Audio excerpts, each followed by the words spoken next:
বাল্য বিবাহ বন্ধ করতে হবে।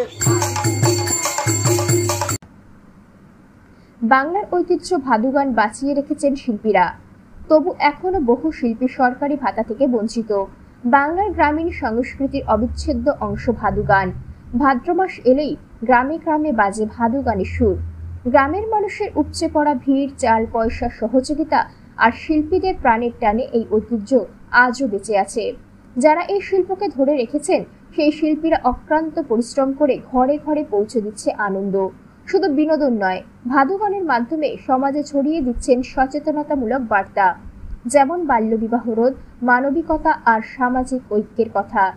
তবে দুঃখজনক বিষয় হলো এই শিল্পীরা এখনো সরকারি সহায়তা থেকে বঞ্চিত।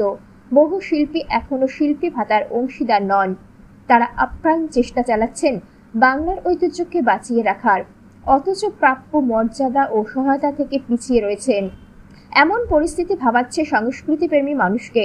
তাই শিল্পীদের দাবি, বাংলার ঐতিহ্য ধরে রাখার লড়াই করা শিল্পীদের যেন দ্রুত শিল্পী ভাতার আওতায় আনা হয়। আপনারা কোথায় কোথায় এই গান করে বেড়াচ্ছেন? এটা কি গান?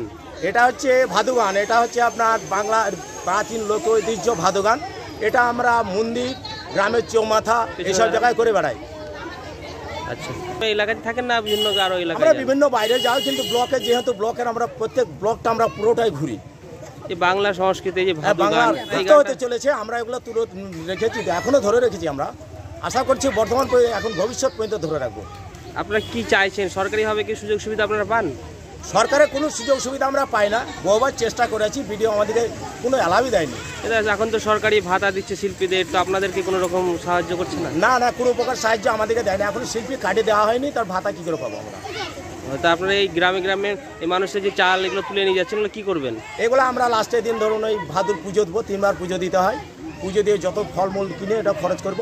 তারপরে লাস্টে প্রত্যেকটা আমাদের গ্রামের প্রতিটা লোককে খিচুড়ি খাইয়ে রাত 12টার পরে ভাদুটা বিসর্জন দেওয়া হয়। এই যে আপনাদের কাজকর্ম ছেড়ে যে এই পেশার মধ্যে যুক্ত হয়েছেন, আর্থিকভাবে কতটা আপনারা মানে সমস্যায় পড়ছেন?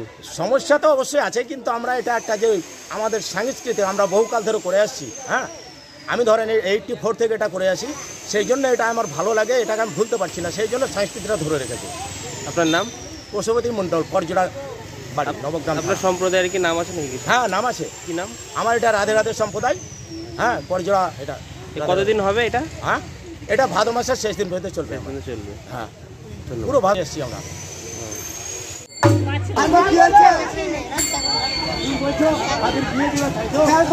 ভাদু বড় হয়েছে, এপারা ওপারা করে ঘুরে বেড়াচ্ছে, কখন যেন কত কথা বলছে।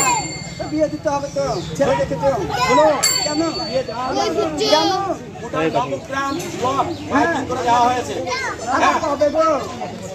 বাল্য বিবাহ বন্ধ করতে হবে। কম বয়সে মেয়েদের যদি 18 নিচে বিয়ে দেওয়া হয়, তাহলে জেল জরিমানা দিই। আর ছেলেদের 21, মানে আইনত দণ্ডনীয় অপরাধ। হ্যাঁ গো, আমার মেয়ে তো বয়স নেই। হ্যাঁ, সামান্য তো 16 বছরের মেয়ে হলো। হ্যাঁ, তাহলে আমাকেও খাওয়াবে। হ্যাঁ, আর আমার মেয়েকে হোমে ভরবে, আমিও বিয়ে দেবো না গো। না, বিয়ে দেবো। বাল্য বিবাহ বন্ধ। আর দিলে পারে হ্যাঁ আইনত দণ্ডনীয় অপরাধ। তা কি করতে হবে জানো? কি করবে? ভালো করে মেয়েকে বুঝাও না গো। মেয়েটাকে বুঝিয়ে রাখতে হবে, মানে মেয়েটা কান্নাকাটি যাতে না করে। হ্যাঁ,